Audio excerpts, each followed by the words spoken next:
To get the most out of your Vicks filter-free cool mist humidifier, follow these helpful instructions. Make sure your humidifier is placed on a firm, level, water-resistant surface at least 12 inches from the wall. To fill the water tank, remove the tank from the base. Remove the cap by twisting it into the unlock position. Fill the tank with cool water. Replace the cap and secure by twisting it firmly into the lock position.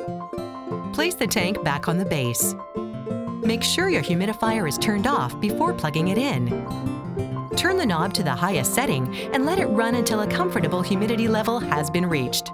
Be sure to direct the mist output away from any walls, furniture, or bedding. Once a comfortable humidity level has been reached, turn the control knob to your desired output level. Your ideal humidity level should be between 40 and 60%. To use Vicks VapoPads, open the scent pad door, insert the VapoPad, and shut the door for hours of soothing menthol vapors. If you notice a white dust settle around your humidifier, this is caused by mineral buildup in your water.